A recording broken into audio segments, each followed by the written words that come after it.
Bonjour, nous allons continuer ces rencontres. Alors tout à l'heure, Abdelmalik venait parler de Camus, de son livre, et il me disait oh, le livre de Jacques Ferrandez, Le Premier Homme, quel magnifique livre. Donc on aurait dû l'inviter à venir parler avec vous, Jacques Ferrandez, de ce livre, Le Premier Homme, d'après donc une œuvre qui n'est pas achevée d'Albert Camus.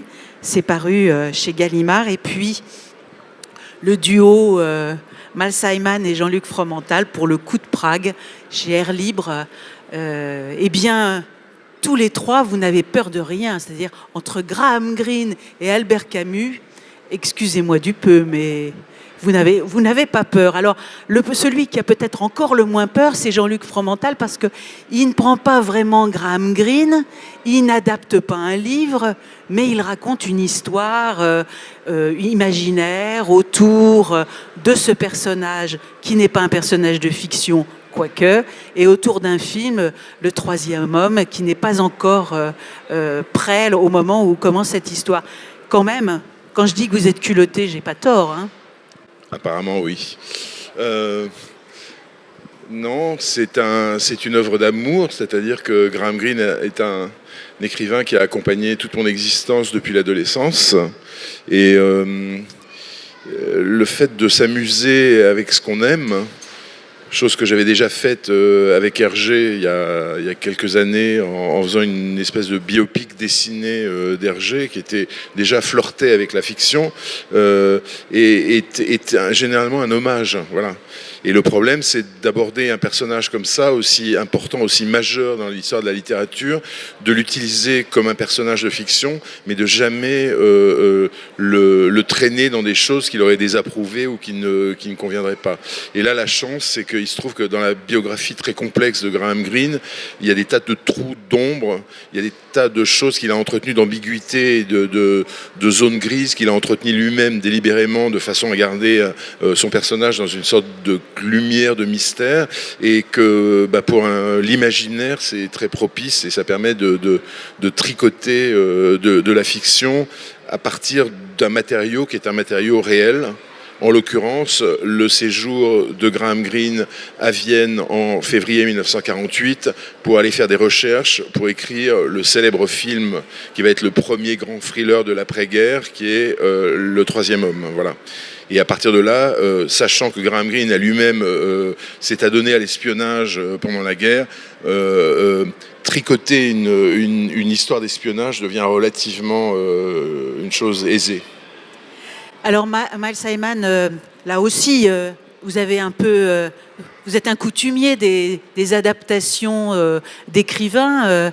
Il n'y a pas longtemps encore, La Tombola avec Shirley Jackson, et là, c'est presque une affaire de famille. C'est officiel, on peut le dire, hein, que vous êtes le petit-fils de Shirley Jackson et que cette adaptation-là vous tenait particulièrement à cœur. Mais c'est pas évident d'adapter des romans, d'adapter des récits, d'adapter des fictions venant d'auteurs, parce qu'il y en a eu d'autres, dans le polar en particulier. Et c'est vrai que même si là, c'était pas techniquement une adaptation d'un roman, il y avait derrière donc l'œuvre de Greene qu'il fallait évoquer au moins dans l'esprit dans notre album. Il y avait aussi le film Le Troisième Homme, où là aussi il y avait des pistes à suivre au niveau esthétique, sans il fallait éviter que l'album soit trop près du film, qu'on sente on était dans la même ambiance, puisqu'en fait on est dans des expériences qui vont permettre à Greene d'écrire ce chef-d'œuvre du cinéma. Donc voilà, on est dans un registre littéraire sans pour autant être techniquement une adaptation d'un roman. Mais lorsque vous avez en main une partie ou la totalité du scénario, peut-être petit bout par petit bout, je ne sais pas, non, Juste Non, à la non, fin. il fait partie de Monsieur ces est professionnel. dessinateurs. Non, c'est pas moi. Il fait partie de ces dessinateurs qui refusent de lever le crayon tant que l'histoire n'est pas terminée, ce qui est légitime, parce qu'il y a tout un travail de mise en scène. On ne peut pas demander à un réalisateur de cinéma de commencer son film avant que le scénario n'ait été finalement établi et posé. Et là, c'est la même chose. Il y avait un travail considérable d'acquisition des images. C'est très compliqué. C'est une œuvre très savante, pas Oui. du tout. C'est pas Si.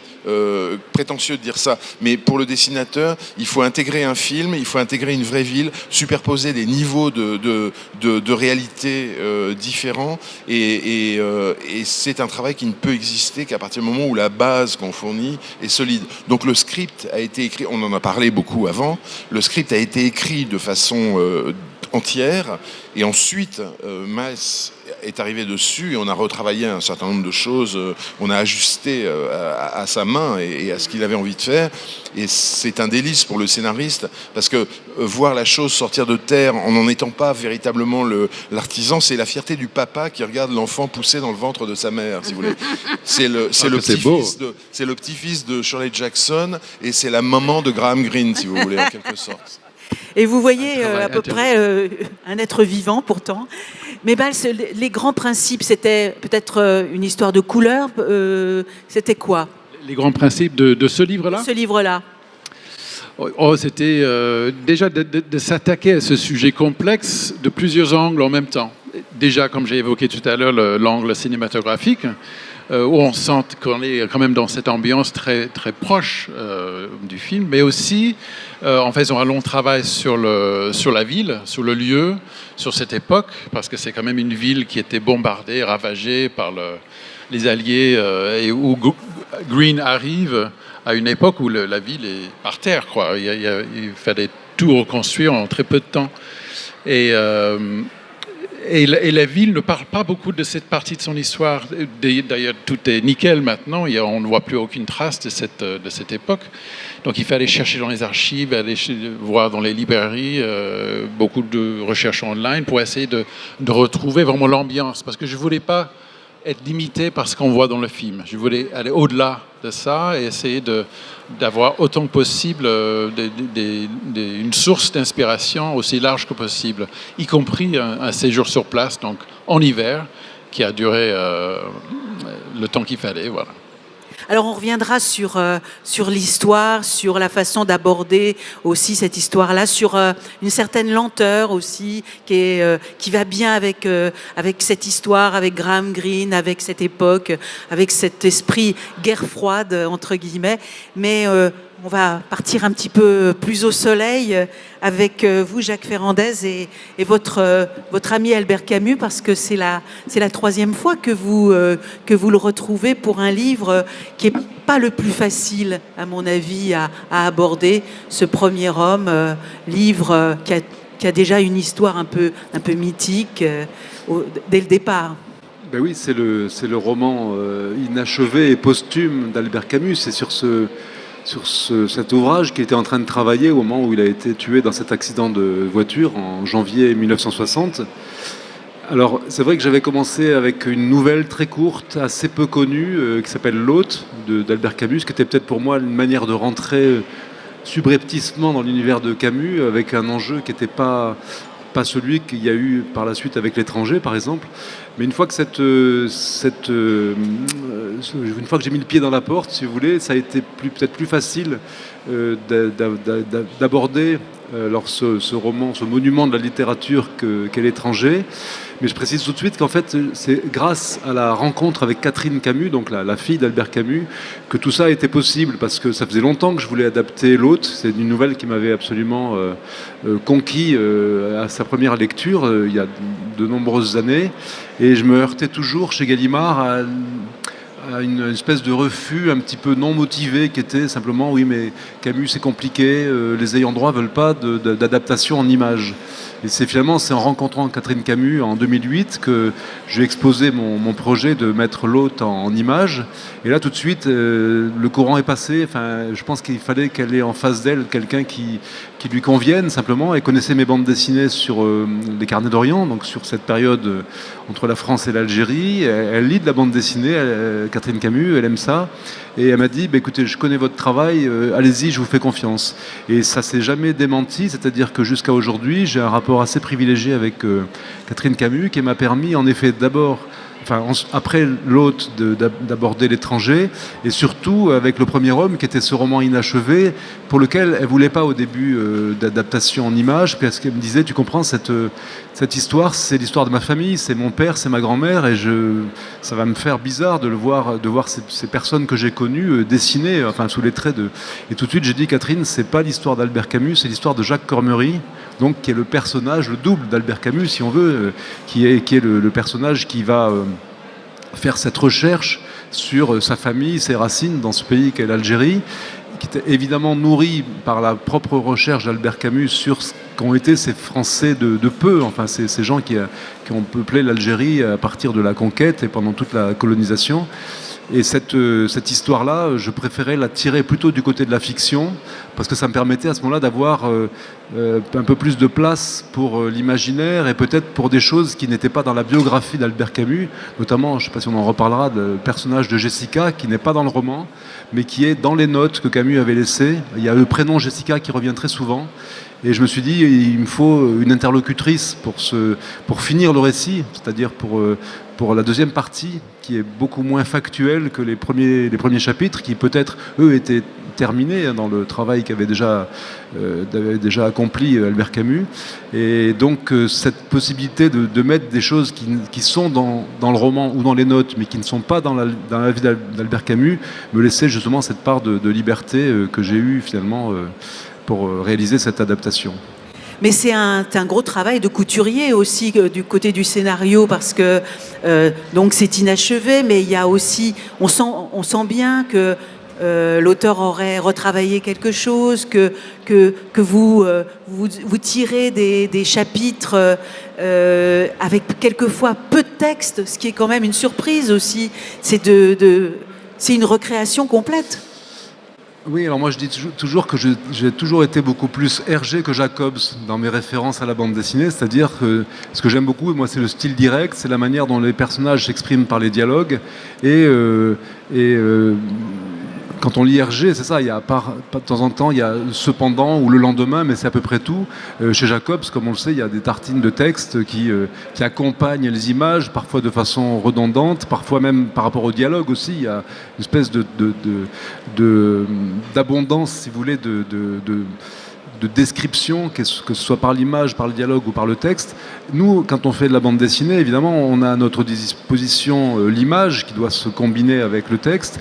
Et quand on fait une adaptation littéraire, moi j'opte toujours je parie toujours sur la puissance, si vous voulez, de l'image qui peut évoquer ce qui est contenu dans les descriptions qui a été écrite par l'auteur, notamment la place du paysage urbain dans Le Premier Homme, la place aussi du paysage africain quand on sort de la ville, quand il y a cette partie de chasse que j'ai tenu à conserver dans mon adaptation.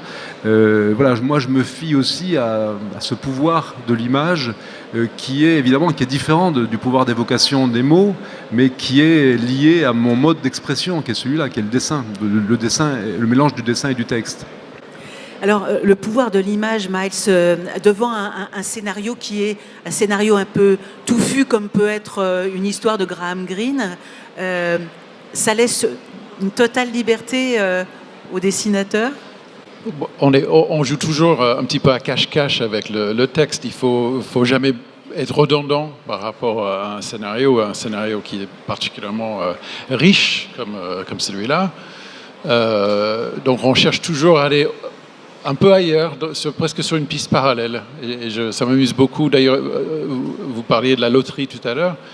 Le grand jeu avec ce texte-là, où peu de choses sont dites dans le texte d'origine, c'est qu'il fallait, dans la version bande dessinée, il ne fallait pas non plus montrer plus que ce que le texte ne dise. Donc il y a toujours cet équilibre à trouver entre le scénario qui dit tellement de choses et un dessin qui doit dire des choses, mais pas toujours les mêmes. Voilà. Et est-ce que, pour particulièrement pour le coup de Prague, il y avait des choses plus difficiles que d'autres? Parce qu'il y a beaucoup de visages, il y a beaucoup de scènes, il y a quelque chose, ne le prenez pas mal, mais d'un peu statique parfois, d'un peu immobile, de volontairement faussement paisible, je dirais. Comme on peut imaginer une histoire d'espion où rien n'est dit et tout se fait dans la coulisse. Oui, c'est à la fois...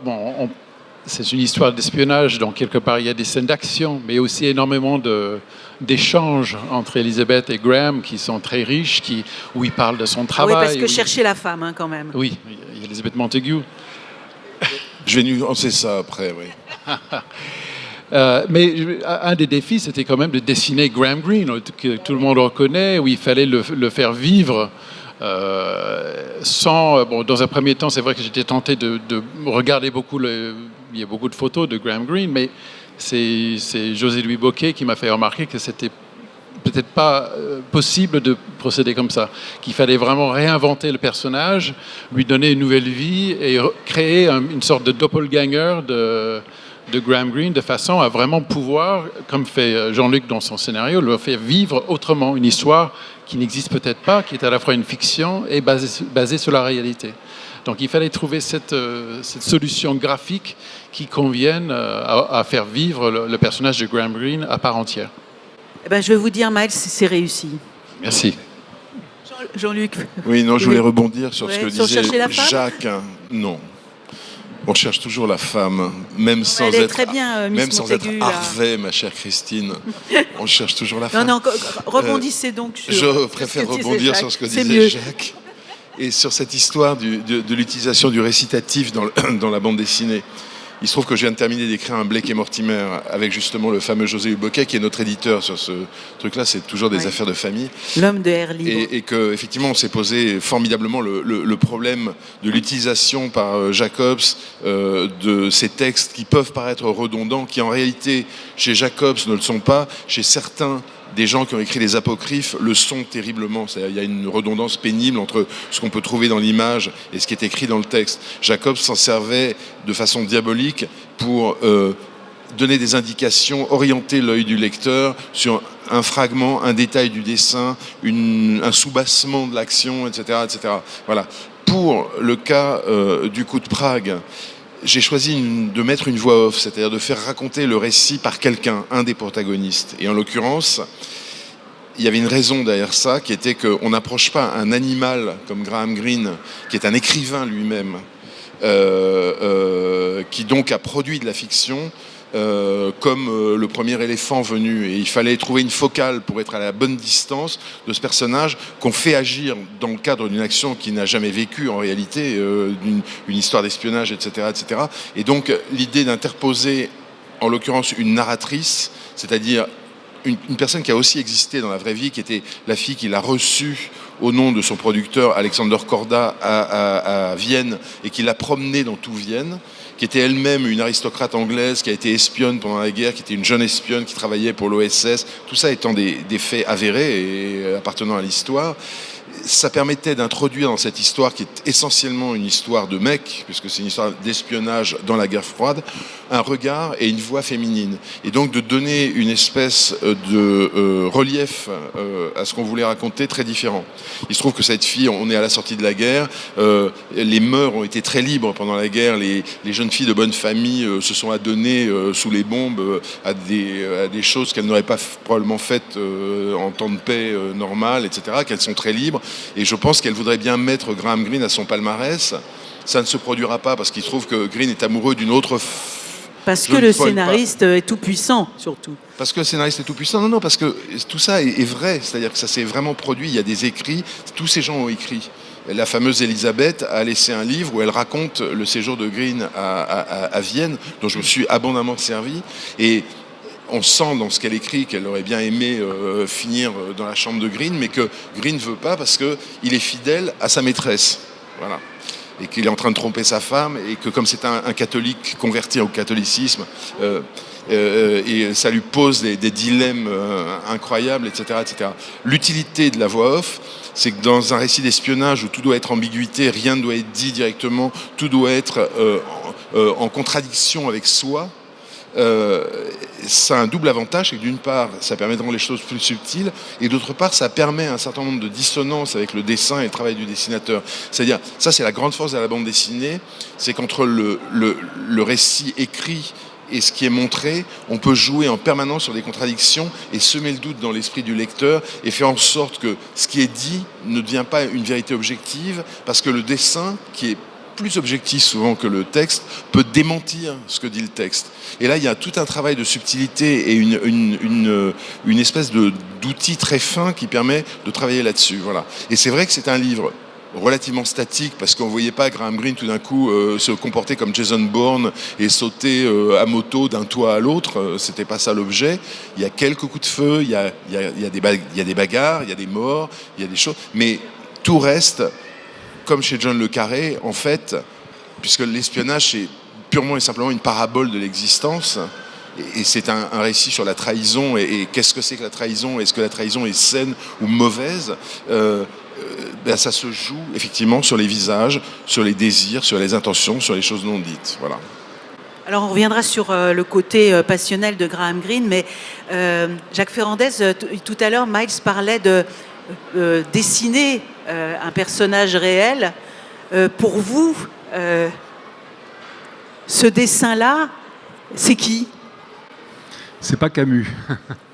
Non, ce que je disais tout à l'heure, c'est que j'avais pas envie que ça soit la vie de Camus quand il retrouve les lieux de son enfance, les personnages avec qui il a vécu, etc. L'idée de le tirer vers la fiction s'est imposée donc très vite, et j'ai essayé de trouver un personnage qui puisse représenter un homme mûr qui a une quarantaine d'années, dans les années 50. Et vous savez, quand on très beau, hein. Très bel homme. Ah, écoutez, excusez-moi, c'est ma réaction première. Vous succombez, mais l'idée c'était de trouver un modèle, enfin, qui puisse nous servir de personnage, parce que quand on dessine, on cherche toujours, on a quand même tendance à dessiner un peu toujours la même chose. D'ailleurs, on m'a dit que ce personnage, alors c'est pas parce que vous venez de dire ça, mais qui me ressemblait, mais on me l'a dit tout à l'heure. Je suis gêné là. Non, mais on m'a dit aussi que mes personnages me ressemblaient. C'est-à-dire que c'est pas faux. Et je pense que de toute façon, quel que soit le dessinateur, s'il est sincère, s'il est honnête, il fait toujours des choses qui lui ressemblent fatalement. Enfin, on ne fait que ce qu'on est. Et en tout cas, dans une discipline comme la bande dessinée, où on a une liberté totale, ce qu'il y a de plus intime, de plus authentique chez soi, ressort fatalement dans son dessin. Et alors bon, je n'ai pas cherché à me faire un autoportrait du tout, mais j'ai plutôt regardé les gens qui, dans les années 50, avaient été un peu emblématiques. Alors je suis plutôt allé du côté des acteurs de cinéma, et j'ai pensé à Gérard Philippe, qui a été un acteur très emblématique de ces années-là, qui est mort jeune d'ailleurs, comme Camus, et qui a travaillé avec Camus, puisqu'il a joué dans les pièces de théâtre que Camus avait écrites, comme Caligula par exemple. Donc au départ, quand on cherche comme ça un personnage sous le crayon, on a tendance à prendre des modèles, mais qu'on abandonne très vite, parce que tout ça passe à la moulinette de son propre style, qui est tout à fait inconscient d'ailleurs, et qui fait que ce personnage dont on s'est servi comme modèle, peu à peu a disparu et se retrouve finalement dans les tics de dessin qu'on peut avoir, ce qui fait d'ailleurs, c'est comme ça qu'on reconnaît Miles de Tardi, de Loustal, de moi, enfin probablement, du premier coup d'œil on peut voir le dessin, parce que le dessin c'est aussi l'auteur du dessin. Voilà, donc ce personnage, j'avais besoin d'un support qui ne soit pas Albert Camus, surtout pas, mais ce qui est drôle, c'est que cette image qui est en couverture, la première fois que j'ai fait une rencontre autour du premier homme, juste avant sa sortie, il y avait comme ça un écran, et il y avait la couverture du premier homme, et il y avait une photo d'Albert Camus qui ressemblait sur cette photo-là étrangement à mon personnage. Vous voyez comme quoi on est quand même aussi conditionné par toute la chair en fait qui se trouve dans le roman qu'on adapte. Mais Albert Camus et vous, c'était une évidence. Enfin, de toute façon, on n'est pas là aujourd'hui pour parler du livre qui est sorti en même temps, romanesque, autobiographique, historique, que vous avez publié. Mais on sent bien. On peut en parler. Eh ben non. On fera une autre rencontre pour ça. Et c'est vrai que c'est une familiarité, une fraternité évidente.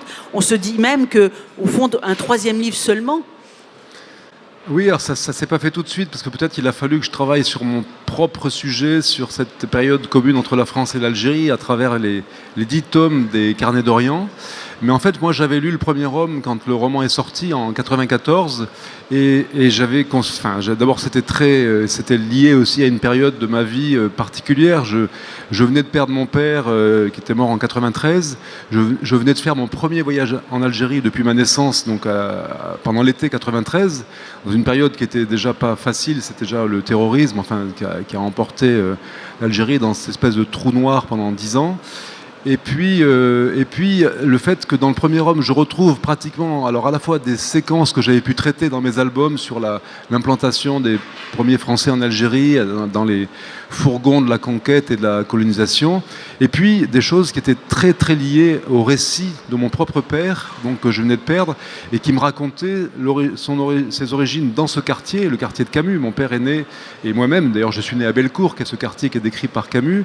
Les jeux d'enfants, la rue, les lieux étaient ceux que me décrivait mon père. Le trajet quotidien pour aller du quartier un petit peu lointain de Bellecour jusqu'au lycée Bugeaud avec le tramway, je retrouvais pratiquement ces mots dans le récit d'Albert Camus. Et il y avait un parcours très similaire. Mon père était aussi, d'une certaine façon, le premier homme de sa lignée à faire des études. Peut-être il avait été repéré lui-même par un institut, mais j'ai pas eu l'opportunité de lui demander des détails, puisque en effet, quand j'ai découvert le premier Rome, mon père n'était déjà plus là, mais il a fait la même école de quartier que Camus, il est allé au même lycée, et il a fait la fac de médecine, il est devenu médecin de son quartier à Bellecour. Mais vous voyez, donc il y a une espèce de similitude terrible, et moi j'étais en train de travailler sur mes carnets d'Orient quand ce livre m'est arrivé dessus, et c'était évident qu'un jour ou l'autre, je me serais emparé de l'œuvre de Camus avec mon moyen d'expression. Et on parlait tout à l'heure du fait qu'il n'y ait pas beaucoup de textes, mais il y a un jeu du passé et du présent que vous jouez comme ça en permanence, qui m'a paru très émouvant en fait, d'une image à l'autre, de l'image de l'adulte à l'image de l'enfant, du père au grand-père aussi. Oui, alors ce qui était compliqué, c'est que dans le roman, on passe en permanence du moment présent, c'est-à-dire les années 50, quand le personnage de Jacques Cormery va rendre visite à sa mère à Alger, dans ce fameux quartier de Bellecour, et que tous les objets, tous les éléments évoquent évidemment l'enfance, évoquent le passé, dans un moment où lui-même est en train d'essayer de retrouver ce passé. C'est-à-dire, il y a un aspect presque proustien dans ce livre de Camus, où il essaye de retrouver le temps de ceux qui n'ont pas les moyens de raconter ce passé. Vous voyez, il parle pour ceux qui n'ont pas les mots. Sa mère, la mère de Camus et la mère de Jacques Cormery, dans le roman, est atteinte d'une infirmité qui fait qu'elle est moitié sourde et qu'elle a très peu de mots, presque muette en fait. Donc c'est toujours le souci de Camus de donner la parole aux muets. Son oncle aussi était muet quasiment, vous voyez. Donc c'est un milieu très dur, avec une grand-mère très autoritaire, avec des gens qui n'ont pas les mots. Et lui, brusquement, il est écrivain, il est prix Nobel à ce moment-là, en 57. Prix Nobel de littérature, vous voyez, il sort de ce quartier, il a été repéré par son instituteur, il a ensuite fait des études, et puis, c'est devenu un grand écrivain, et il a à cœur à ce moment-là, peut-être parce que c'est aussi la période de la guerre d'Algérie, parce que c'est la période aussi où il est excommunié du milieu intellectuel parisien, parce que Sartre et les Sartriens, évidemment, sont dans cette grande mouvance de la décolonisation. Et Camus, lui, ne le sent pas comme ça, c'est-à-dire que lui-même, il est issu de ce monde. Il n'a pas en plus de gages à donner concernant ses origines modestes. Il a autour de lui tout un cénacle d'intellectuels qui parlent pour le peuple. Et lui est issu du peuple. Et donc, il y a une espèce de décalage en permanence entre ce que Camus est à ce moment-là et ce qu'il a été véritablement comme une conscience aussi pendant la guerre, l'occupation, le journal Combat. Enfin, vous voyez, c'est quelqu'un qui n'a pas de leçons à recevoir de quiconque sur tous les plans. Et il se retrouve exclu de ce milieu parce qu'il y a la guerre d'Algérie. D'abord parce qu'il y a eu l'homme révolté dans lequel il a pris position pour le communisme des goulags. Et c'est le seul à cette époque-là, à gauche, parce qu'évidemment, Camus a toujours dit « je suis de gauche malgré elle et malgré moi ». Vous voyez, parce qu'il se trouve dans une époque de guerre froide, et il est déchiré par cette histoire de l'Algérie. Donc, au moment où il veut prendre la parole à travers ce roman qui est en cours, il veut faire son guerre épée à ce moment-là, par rapport à l'Algérie. Tout ça, évidemment, remonte et tout ça va être traduit mieux que par la polémique, mieux que par les articles de presse, à travers un roman. Parce qu'on sait bien que c'est le roman qui dit la vérité, c'est pas les autres moyens d'expression. Voilà, donc tout cet engagement de Camus, il ressort à ce moment-là peut-être en faveur d'une histoire des siens, une histoire de cette Algérie qui est en train de se déchirer, qu'il a envie de raconter à sa manière.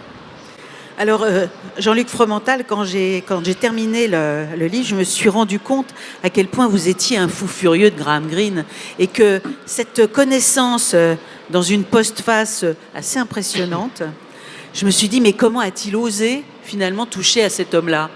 Parce que quand on aime à ce point et qu'on connaît à ce point, on doit être un peu intimidé d'oser comme ça. C'est très bien observé parce que je suis arrivé à un âge où si je le fais pas maintenant, je le ferai jamais. Donc voilà.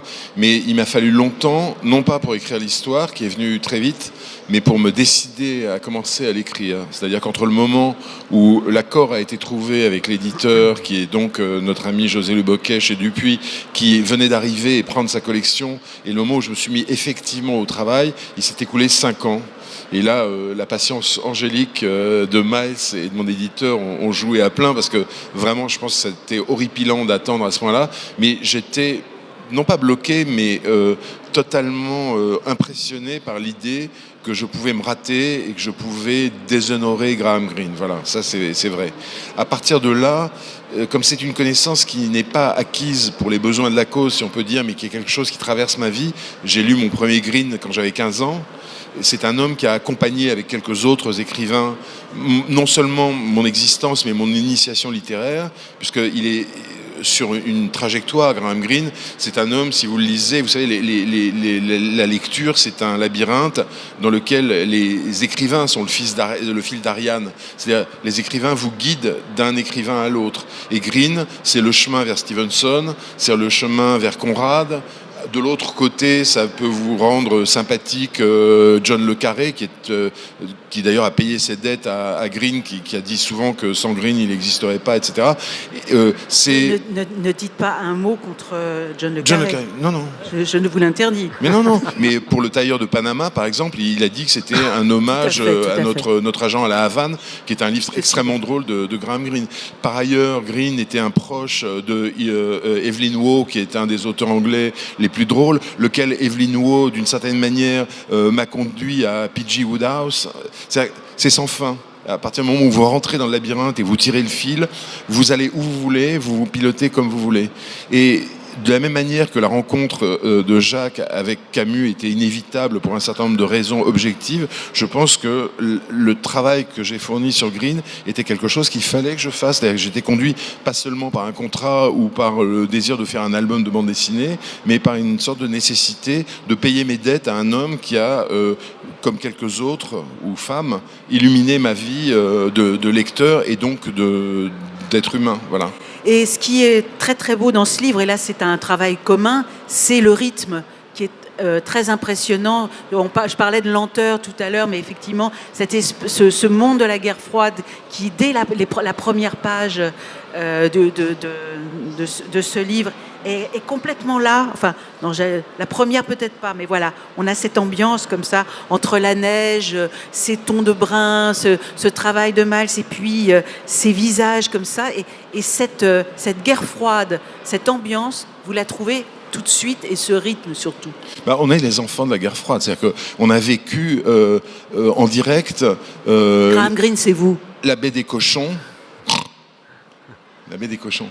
La terreur nucléaire. Le fait de lui comme petit enfant américain, il est un peu plus jeune que moi, mais ici aussi en France, le fait qu'à un moment le monde, on a oublié ça, mais en 62, le monde imagine sa fin. C'est-à-dire c'est sans précédent dans l'histoire de l'humanité, pour une planète entière, de se dire on est foutu, dans 15 jours on peut ne plus être là. Donc cette ambiance-là, cette pesanteur-là qu'on a vécue en tant qu'enfant, c'est-à-dire à la fois de façon plus terrifiante sans doute que les adultes, mais plus légère aussi, c'est-à-dire sans connaître les causes, les soubassements politiques, etc., sans les comprendre. Tout ça, ça entre dans la recette, si on peut dire, et ça donne une ambiance. Après, il y a la lecture de tous ces gens qui ont fait de l'espionnage, et ce rythme-là, il vient effectivement d'une macération de tout ce qu'on a acquis, de toutes les images qu'on a acquises. On travaille qu'avec des clichés, toujours.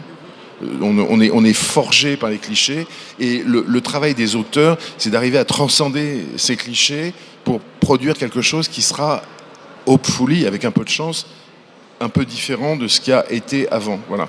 Et donc c'était ça l'objet de ce livre. Et là, un team comme celui qu'on constitue avec Mads est extraordinaire parce qu'on a chacun notre sensibilité, on a chacun notre instrument, et on produit comme du jazzman une musique qui est ni la mienne, ni la sienne, mais véritablement la nôtre. Et Miles, vous arrivez à vous sentir libre quand même au milieu de toutes ces contraintes, entre guillemets, pas seulement le scénario, mais aussi le troisième homme, les personnages, les vrais, enfin les... Ah oui, enfin, libre, oui, c'est libre qu'il faut gagner, parce qu'il faut effectivement prendre en compte toutes ces influences, la qualité du scénario, les différentes influences graphiques qu'on va intégrer. Et après, il faut mettre tout ça un petit peu de côté. Il faut réfléchir, il faut essayer de trouver sa propre façon d'avancer, sa piste, qui va permettre à vraiment rendre une lecture originale, personnelle de tout ça. Donc il faut pas se laisser trop immerger par toutes ces influences, sinon on perd le fil. Il faut vraiment savoir prendre tous ces éléments en compte et savoir vraiment les mettre de côté. Sinon, effectivement, ça devient juste une façon de reproduire sa documentation et c'est pas intéressant. Si on n'a pas cette vraie lecture qui est engageante, qui est vive, l'opération est ratée. Donc, il faut vraiment savoir un peu prendre tout ça en compte, mais le mettre de côté en même temps. Jacques Ferrandez, je suis sûre que vous êtes assez d'accord avec ce que dit Miles, même si vos deux livres sont quasiment chacun à un bout, les brins orangés, les nuits de Miles et la lumière, le soleil et la mer de... Oui, la lumière, le soleil, la mer, mais l'histoire commence par une terrible scène d'orage. Oui, c'est vrai. Et de froid. Enfin, on est dans une Algérie dont le climat est très... variable et peut être très soudainement détestable. Enfin, en tout cas, il y a vous savez, il y a beaucoup d'appelés qui sont allés en Algérie pensant qu'ils allaient dans un pays chaud pendant la guerre d'Algérie, et en fait, ils se retrouvaient oui, c'est un pays froid où il fait chaud parfois, mais c'est parfois aussi un pays froid où il y a la neige. Dans la première adaptation de Camus que j'avais faite, c'était L'Hôte. C'est un paysage des hauts plateaux où il a neigé, et donc, vous voyez, c'est aussi ce pays qui n'est pas seulement lié justement au cliché de la mer et du soleil, auquel d'ailleurs Camus a pu contribuer avec Nos. C'est l'Algérie des éléments comme ça auxquels on est livré, avec aussi très important, qu'on voit aussi dans l'étranger, la présence du corps aussi à travers ces éléments. Tout ça est dans le premier homme, hein. Il y a les enfants, les jeux d'enfants, les baignades, les bains de mer, des plaisirs très très simples, hein, d'un milieu dont je rappelle qui est raconté par Camus, qui était un milieu très très modeste, pauvre. Je crois que c'est un des mots qui revient le plus souvent dans le premier homme, c'est la pauvreté, mais avec toujours cette proximité aux éléments qui fait que il y a une forme de gloire. Enfin, vous savez, Camus, il y a parfois des phrases chez Camus qui sont un peu énigmatique. Je me souviens, il y a Atipaza, donc, qui est chanté par Camus dans Nos. Il y a une stèle qui a été placée là après la mort de Camus par un de ses amis qui était sculpteur et qui a repris une phrase de Nos qui dit « Je comprends ici ce qu'on appelle gloire, le droit d'aimer sans mesure ». Alors, cette phrase m'a toujours paru très belle, mais un peu énigmatique. Mais je pense que c'est une phrase qui correspond à cette espèce de relation immédiate que Camus et que ces jeunes enfants d'Algérie pouvaient avoir face aux éléments, avec une nature assez généreuse, même si la vie pouvait être dure, difficile, mais il y a ce rapport en fait aux éléments qui est primordial chez Camus, que j'essaye de retranscrire à travers mes lumières. Mais c'est un travail que je menais depuis longtemps, hein, le travail sur la lumière plutôt que sur la couleur, par rapport à ces paysages d'Algérie ou à ces ambiances en fait, avec des choses d'ailleurs que j'ai pu... des manières d'analyser les choses très proches entre les peintres qui ont peint l'Algérie au XIXe siècle et des écrivains comme Camus qui essayent de traduire non pas justement cette abondance de couleurs, mais au contraire une couleur complètement cassée par l'excès de lumière. Et ça, Camus le dit dans une phrase presque qui résonnait comme les réflexions que pouvaient avoir les peintres comme Delacroix au siècle précédent. Donc vous voyez, il y a cette influence aussi de la lumière qui est très forte par rapport à ce pays. Mais la lumière pour tous les deux, effectivement, est extrêmement importante. Une lumière sourde en permanence, qui est un... Enfin bon, Miles, la couleur d'un album, c'est aussi votre... Que chaque album ait sa palette, en quelque sorte, et sa lumière. Mais c'est vrai que là, la tentation était d'aller vers un éclairage un peu à la film noir, qui serait inspiré directement avec ces angles obliques, cette lumière qui vient d'en dessous. Et je ne voulais pas ça. Je voulais encore une fois essayer d'introduire l'élément de ce film, le troisième homme, sans pour autant copier la façon. Parce que si on regarde le film, on se rend compte qu'il n'y a pas une prise qui est droite. Il y a toujours c'est toujours un petit peu en biais. Et ça, à un moment donné, je me suis dit, on pourrait tenter le coup. Par moment, je l'introduis, mais il fallait l'éviter. Pareil pour la lumière. Je ne voulais pas, parce que c'est un film qui travaille la lumière d'une façon extraordinaire. Si vous vous rappelez peut-être ces scènes où il y a le petit garçon qui poursuit le couple qui court dans les rues de Vienne, et l'ombre du petit garçon est projetée sur les façades d'une façon extraordinaire, qui le rend géant et menaçant par rapport à ces adultes qui courent devant lui.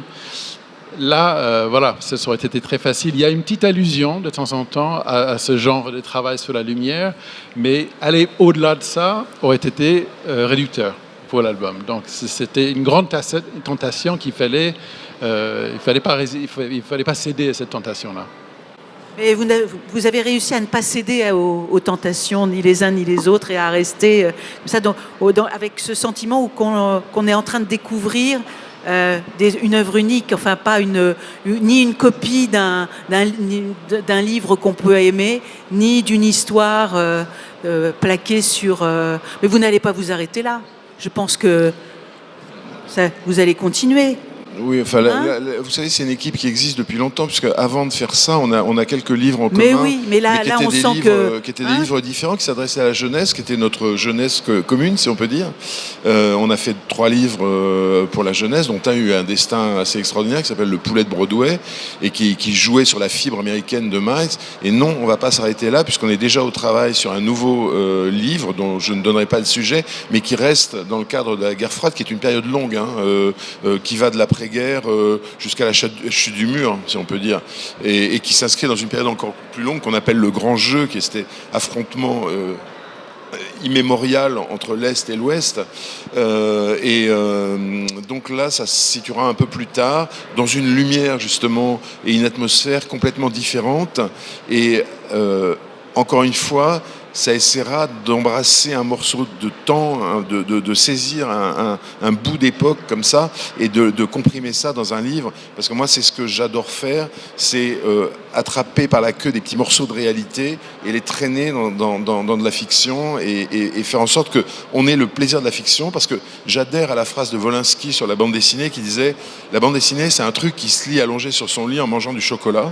C'est-à-dire qu'il y a ce côté-là d'évasion dans la bande dessinée qui me paraît toujours très important en tant qu'éditeur, puisque j'en édite aussi, et en tant qu'auteur. Mais en même temps, on doit donner, comme le fait Jacques et comme le font de plus en plus d'artistes, une espèce de hauteur et de dignité des sujets à la bande dessinée, parce que c'est un médium dont on a fait qu'effleurer les potentialités, à mon avis. On peut aller beaucoup plus loin, et surtout, c'est une poésie individuelle, c'est-à-dire que le style de chaque dessinateur est une voix, exactement comme la voix de chaque écrivain, ou le style de chaque écrivain est une voix individuelle. Et dans une époque de voix collective ou d'images standards prédigérées, etc., répondre par des voix subjectives, des petites voix individuelles, c'est notre devoir. Je trouve que c'est une belle conclusion pour cette poésie individuelle qui s'appelle Le Coup de Prague, et qui est donc un travail commun, Miles Simon et Jean-Luc Fromental, publié chez Air Libre. Le premier homme, Jacques Ferrandez, et puis le titre du livre, c'est Entre mes deux rives. Entre mes deux rives, oui. Et qui est un très beau livre. Donc, on n'en a pas parlé, mais on en reparlera parce que ça raconte justement ces deux pays et cet éternel voyage entre les deux. C'est entre deux, oui. Et donc, Le Premier Homme, adapté de l'œuvre d'Albert Camus, est publié chez Gallimard. Messieurs, merci beaucoup. Merci.